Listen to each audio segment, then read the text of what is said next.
মুনতাহা মাফ করে দিস আমাদের। আমরা জীবনে তোরে কি বাঁচাইতে পেলাম তা পারি না। জানি না। হঠাৎ করে মুনতাহা বাসা থেকে হারিয়ে যায়। তবে এরপর আমাকে তার মা খুঁজবার বাবা মতো এদিক ওদিক খুঁজতে খুঁজতে তাদের চোখের কাউকে অশ্রু দিয়ে পেলাম না। ভাসিয়ে ফেলে পুরো সোশ্যাল মিডিয়া। আপনার অজান্তে হয়তো ভাই ছবিটি আপনার সামনে ঘুরে বেড়াচ্ছিল, তবে আপনি কখনো খেয়ালই করেন নাই মুনতাহা কয়েকদিন আগেই ভাই হারিয়ে গিয়েছে। ওকে কোথাও খুঁজে পাওয়া যাচ্ছে না। এরপর বাংলাদেশের অনেক বড় বড় সেলিব্রিটি থেকে শুরু করে অনলাইন অ্যাক্টিভিটিস সবাই কিন্তু এই ছবিটি শেয়ার করতে থাকে। সাধারণ জনগণ শেয়ার করে একরকম রাতারাতি সোশ্যাল মিডিয়ার মধ্যে এটা ভাইরাল করে দেয়। এরপর সবার টনক লড়ে। তারপর তাড়াতাড়ি মুনতাহাকে খোঁজার জন্য সবাই ব্যস্ত হয়ে পড়ে। আইন শৃঙ্খলা বাহিনী রাত দিন একত্রে চেষ্টা করে সন্দেহজনকভাবে মুনতাহার বাড়ির পাশেরই একজন মহিলাকে জিজ্ঞাসাবাদের জন্য নিয়ে যায় থানায়। দীর্ঘ 12 থেকে 13 ঘন্টা জিজ্ঞাসাবাদের পরে তার মুখ থেকে বেরিয়ে আসে মুনতাহারকে ধরে নিয়ে শ্বাসরুদ্ধ করে তারপরে দুনিয়া থেকে বিদায় করা হয়। পাশের একটি ছোট্ট নদীর পাশে তাকে পুঁতে রাখা হয়। ভাই গতকালই আমি ভেবেছিলাম মুনতাহারকে নিয়ে একটি ভিডিও বানাবো, যে তাকে খুঁজে পাওয়া যাচ্ছে না, আপনারা সবাই ভিডিওটি শেয়ার করেন যাতে করে তাকে তাড়াতাড়ি খুঁজে পাওয়া যায়। নানান ব্যস্ততার কারণে গতকাল আমি সেই ভিডিওটি বানাতে পারিনি, তবে আজ সকালে দেখলাম মুনতাহার আর আমাদের মাঝে নেই। আরো 5 থেকে 6 দিন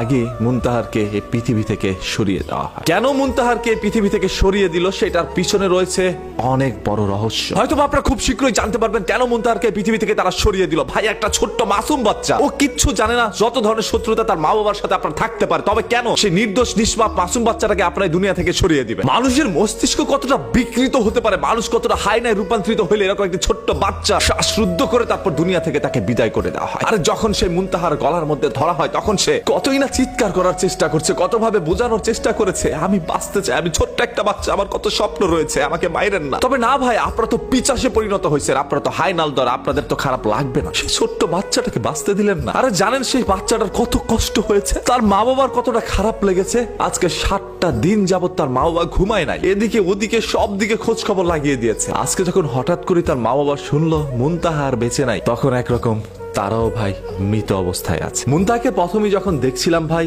আমার কাছে কতটাই না ভালো লেগেছে। একটি সুন্দর বাচ্চা কিভাবে হেসে আছে, এইরকম একটি হাসি উজ্জ্বল মুখ কিভাবে নিমিষের মধ্যে আপনার হাতে শেষ হয়ে গেল। আমি আপনাদের প্রত্যেকের কাছে একটা বিনীত রিকোয়েস্ট করবো, ভাই আপনারা তাড়াতাড়ি ভিডিওটা শেয়ার করে দেন যাতে করে ওই আসামির সর্বোচ্চ সাজা হয় যথাসম্ভব দ্রুত, এবং সেই সাজাটি যেন প্রকাশ্য হয় যাতে করে ভবিষ্যতে কোনো ধরনের মানুষ এরকম অপরাধ করার আগে 101 বার ভেবে তারপর পা বাড়ায়। আমরা চাই না এই পৃথিবী থেকে আর কোনো মুনতাহার এইভাবে চলে যায়। ভাই আমার ভিতরটা একরকম কেঁপে উঠেছে যখন দেখলাম ও আর এই দুনিয়ার মাঝে নাই। কিভাবে পারলো রে ভাই এই মহিলাটি এরকম একটি কাজ করতে? আপনি একজন মেয়ে মানুষ হয়ে আরেকজন মেয়ে মানুষের বুক খালি করলেন কিভাবে? আরেকজন মেয়ে মানুষকে কিভাবে দুনিয়া থেকে সরিয়ে দিলেন? আরে আপনিও তো একজন মার মতো, আপনি কি পারতেন আপনার সন্তান কিভাবে সরিয়ে দিতে? হ্যাঁ আপনি পারতেন, কারণ আপনি মানুষ না, আপনি পিচাস, আপনি হায়না, আপনার মধ্যে মনুষ্যত্ব বলতে কিচ্ছু নাই। আমি চাই প্রকাশ্যে জনসম্মুখে আপনার সর্বোচ্চ সাজা দেওয়াটা যেন হোক। মানুষের হৃদয় থেকে আঁচড় কেটে দিয়েছেন, মানুষের হৃদয়ের মধ্যে আঘাত করেছেন। আজকে সোশ্যাল মিডিয়ার মধ্যে যারা এই ভিডিওটা দেখছে বা যারা এই পোস্টটা দেখেছে সবাই কান্না করে দিয়েছে। আপনার অজান্তে আপনার চোখ থেকে অশ্রু ঝরে যাবে আজকের এই ভিডিওটি থেকে। এবং আসামিকে ধরার পর এখানে যদি আপনি থাকতেন তাহলে আপনি সেই আসামিকে কি করতেন কমেন্ট করে জানান। এবং মুনতাহার জন্য আমরা সবাই দোয়া করি, যদি এই তথ্যটি সত্য হয়ে থাকে যে মুনতাহার আসলেই দুনিয়া থেকে চলে গিয়েছে, তাহলে মহান আল্লাহ তাআলা তাকে সর্বোচ্চ জান্নাতুল ফেরদৌস দান করুক, তার মা বাবার মনকে শক্ত করার জন্য সেই তৌফিক দান করুক। আমরা সবাই তাদের জন্য এই দোয়ার ভালোবাসা রেখে আজকের মতো এখানেই বিদায়। দেখা হবে আপনাদের সাথে পরবর্তী ভিডিওতে খুব শীঘ্রই। আর হ্যাঁ, এতক্ষণ সবাই ভালো থাকবেন, ভালো রাখবেন, মন্দতে বিরত থাকবেন। বরাবরের মতো কথা কিন্তু একটাই, ধর্ম বর্ণ নির্বিশেষে আমরা সবাই মানুষ, মানুষের চাই সর্বদা মানুষের পাশে দাঁড়াতে। এইটাই তো আমাদের একটি নীতি হতে পারে। আসসালামু আলাইকুম, আল্লাহ হাফেজ।